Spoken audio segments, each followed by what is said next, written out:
Welcome to She Can and She Will. I'm Marianne, also known as the Country Mompreneur, and I'm joined by my co-host, Disa McAllister. We are moms, work-from-home experts, and we love helping women take control of their lives and see all the possibilities. On this show, you will learn from us as well as other women who kick butt in their lives and want to help you do the same. So sit back and get ready for some fun. Welcome back to She Can and She Will. We're being joined today by Amy Fagan, podcast host, jam maker, and administrative assistant. Before I ask you anything else, what's your favorite jam? I think strawberry. Yeah, strawberry's my favorite too. I love it. I love a good strawberry jam. Sometimes people mix it with banana. Not really sure I love that mix in a jam. Comes across a little weird to me. I like straight up. Yeah. I mean, strawberry banana yogurt is okay. Yes. Strawberry rhubarb jam is good. I just, something about strawberries are just so fresh and special. Yeah. And I actually don't eat a ton of jam. I eat jam every morning on my toast, but it's not like I'm not like eat it with a spoon. Double it in. I have horrible teeth, and so I cannot eat that much sugar. But, it's just something that I do. I just love the fresh fruit. Blueberry is probably one of my most popular, but I do not like cooked blueberries, like at all. Wow. No, I like them straight, fresh, right off the plant. I don't even like them frozen, really. My husband's like that too. He doesn't really care for any sort of desserts or anything to have blueberry in them. Yeah. Oh, I love dessert. Just don't cook the blueberries. So let's start with just tell me a little bit about yourself and how you got to where you are today. Oh, my goodness. Well, how I got to where I am today is kind of fluky.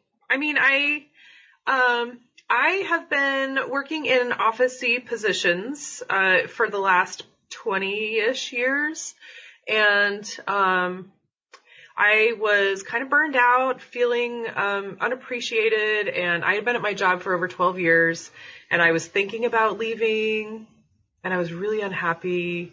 But I'm such a like loyal person. Like it's a fine job. I'm needed. I'm not appreciated, but I'm needed, and it feels good to be needed, and I don't like change, so I was staying there.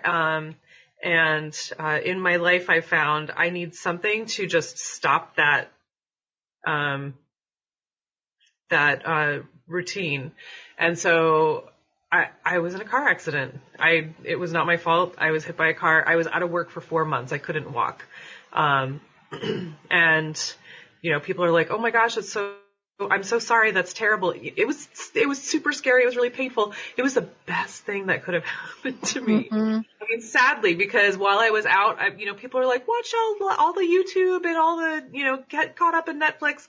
I was doing webinars and workshops and, listening to podcasts and stuff. And I just got myself all worked up to start my jam business, which was also not a plan. Like I was just going to work Monday through Friday and have fun weekends. And, because I work office jobs, I don't make a ton of money. My husband has his own business and he does okay. And I just feel personally, like, I feel like I need to contribute more, like to feel like I'm on an equal plane with him. And so, I was like, well, I'm not going to make more money. And not at this job. There's just not a ton of money to be made. So I'm going to start gardening. I'm going to preserve what I'm gardening. And, if I can't make more money, I can at least save us some money and have us eat healthier. And so that was my thing. My sister got married in 2014, and I made those little tiny, 4-ounce jars of jam for wedding favors for everyone. And they were like, "Amy, you have got to do this. Like, this is amazing. And I was like, I'm just making jam. It's just jam, you know? And I do not have a mind for business. I should not be a business owner at all. I'm sorry. I don't make a lot of money at my job, or my business. But it's fun to get out and to network with people, and I get to talk to farmers, and then in doing that, I just came around to, I was talking to a friend of mine at the farm that we volunteer at. We're volunteer gardeners on Saturday mornings. We're on our 6th year now, and we were just sitting around and thinking, wouldn't it be so cool if we like started a YouTube channel and we're talking to homesteaders about the homesteading skills, and then we would like take one skill every week and like take it home to our lives and see how it incorporated, and is it doable? Is it going to take a lot of work? Or is this something that we can totally just like, no problem, oh, we've added this skill, and then, try a different one and like do that every week or every 2 weeks. And then it didn't really work out just timing wise with the two of us. And so I was like, well, I need to do something. And so, I thought of the idea of the podcast, but it was going to be homesteading also.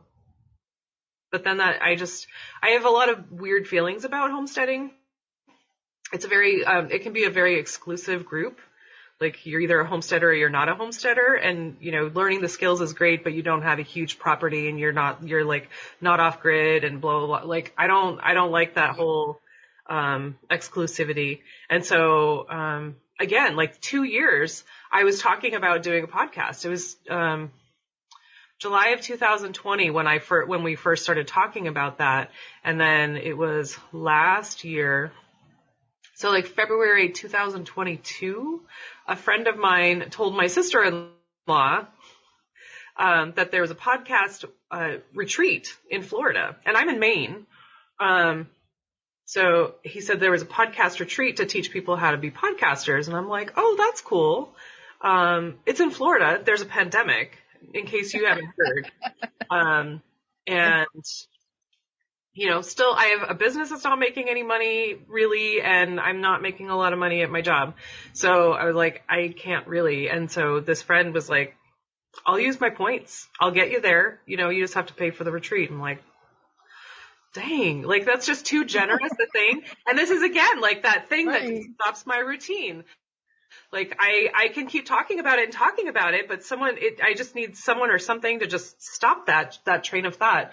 And so that was too big of a thing for me to just say, no, thanks. So I went to this podcast retreat. It was incredible. It was like 2 days, but it was incredible. Like I made new friends. I learned a lot. It was only 4 people. So it was not like, it wasn't like Podfest convention. It was just 4 people learning together and, having a good time. And, it was great. And, so that was March. So he told me in February it was the beginning of March. So it's just been a year since that. And then, while we were there, we came up with the name of the podcast and sort of an idea. And then June, my podcast launched. So what's it about?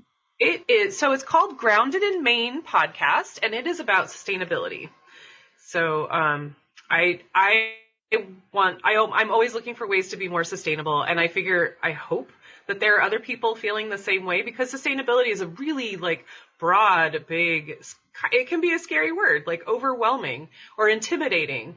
And so I wanted to be able to break it down for people and say, just like, you don't have to be doing all of the sustainability things, like homesteading, kind of. Mm-hmm. You don't have to be doing all of the things, but if you're doing something, you're being part of change. You're being part of progress, and you're being part of the solution. And so I'm talking with people and recording my conversations. I mean, like your podcast, it's very laid back. I just talked to somebody last night about minimalism. It was like the most fantastic conversation I've ever had. It was amazing. Don't you love it when you have an interview that's so amazing? You're like, I can't wait to get this edited so everybody can hear it. Oh my gosh, I have become so addicted. Like when I finish an interview, I'm like, when is my next one? I was like, I don't have another interview until next Monday. Oh my gosh, what am I supposed to do with my time? And I just love it. I just so look forward to it. And the people that I've gotten to meet and talk to and the things that I've learned, like I'm not an outgoing person. I'm a very shy person. And I don't have I'm not very confident in my abilities or anything about myself.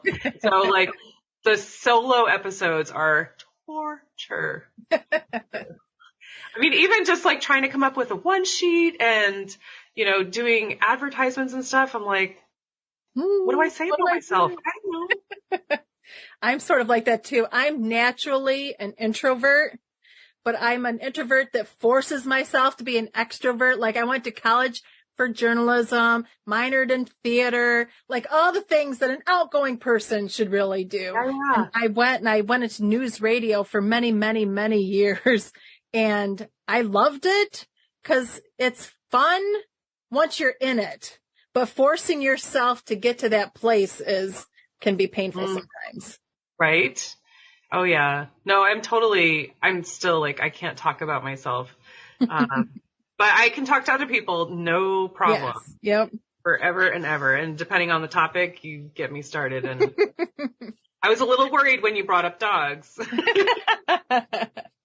So when we started this podcast, I had done podcasts my other one is about 4 years old, and I can admit it's very dry. It's talking about the tech industry and the federal space, and it's a very dry podcast. So I've been wanting to do one where it's women talking about things that will inspire each other in different ways. So like talking about, I have a lady that I spoke to that's a chef, and she was talking about how she was a horrible cook and how you can become a good cook, and just different things like that. How, people that are time management experts and so all the different things. So I know how hard it is to get a podcast going and out of being in a brain space to actually going. If someone's looking at starting a podcast, what are some tips that you would give someone? First one, don't wait. I mean, you can wait until everything's perfect, but it's never going to be perfect. Right. You're never going to be, you're not going to start off perfect unless you practice. Mm-hmm. And podcasting is it's very forgiving. And I would also say definitely hook up with as many groups as you can, because networking is your best friend. The podcasting community it's unmatched. Like you just can't, the generosity, the experience, the support, is you can't beat that. But just, hook up with as many people as you can for support. And, if you need the interviews, I've gotten so many, of my most recent interviews through a Facebook group, which I think is how we hooked up as well. Yep. But definitely just start it, because, the more you do it, the more comfortable you're going to get, the easier it will be to work around things. I also would say, no, I'm not going to say, because I'm not a pro. People have different feelings on like editing, not editing. Mm-hmm. I started out doing a lot of editing, and then I was like, I don't really have time for this. Like I would spend 3 hours editing every and then I was like, I'm like spending an entire evening doing this. Yeah, if I have someone that has a huge brain fart in the middle of the episode and it goes, I'll edit it out. But for the most part, I like to keep them very natural, because we're so conversational. So I like to keep them very genuine. And that's what it's about. Like that's the kind of podcast that I like to listen to. I remember when I was starting, a family member was like, "Oh, make sure you get all the best equipment so you sound super professional." Mm-hmm. And I was like, "Okay, like professional doesn't really go with me. I don't feel comfortable with that word." And the podcasts that I listen to, there are a couple that are super, super refined, but most of them are conversations. Mm-hmm. And you can, no matter what equipment you get, like I've gotten obviously a microphone and you got the sound equipment, right? But people invest and spend so much time waiting to start their podcast until they get a perfectly soundproof room and a perfectly this, and you're spending a lot of money. I feel like that you don't really need to. Well, yeah. I mean, you also hear about people that are recording in their closet, and yeah, I have a closet that I soundproofed and I started in there.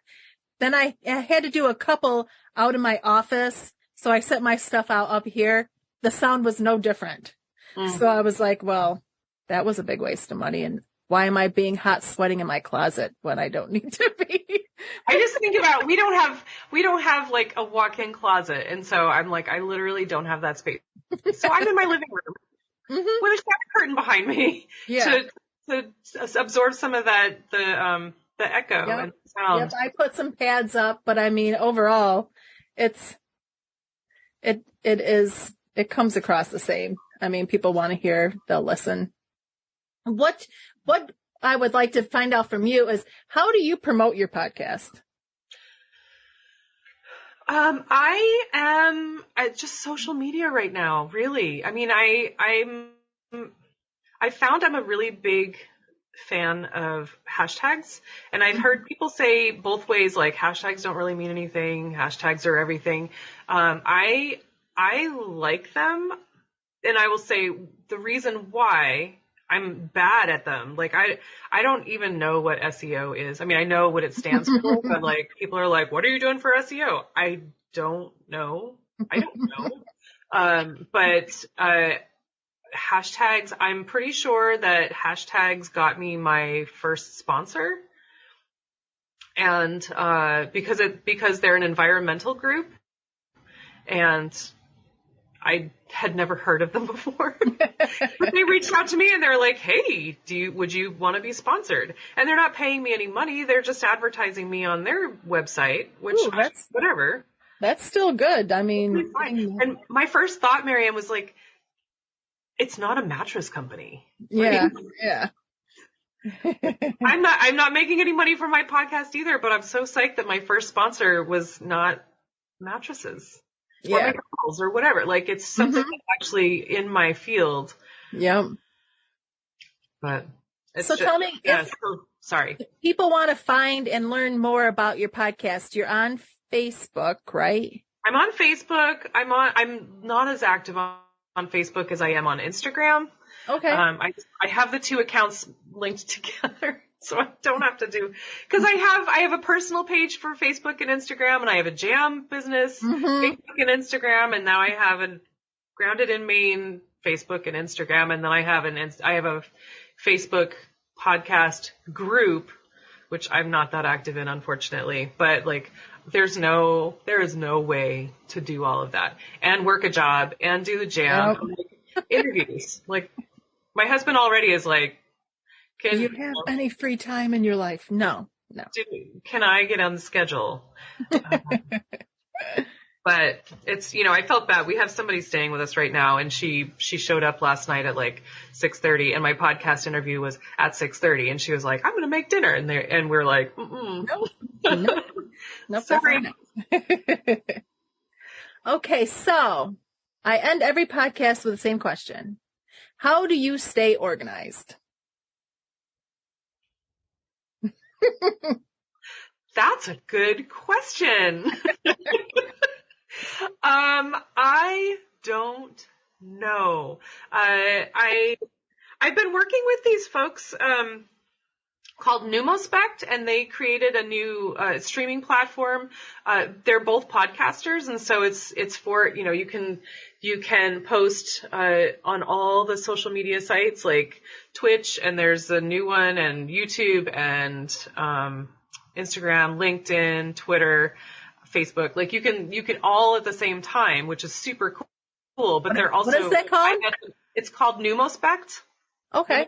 Media, and they do a 1 hour show every day from 1:30 to 2:30 Eastern. And I watch it on YouTube every day because I'm sitting here in my office. Yeah.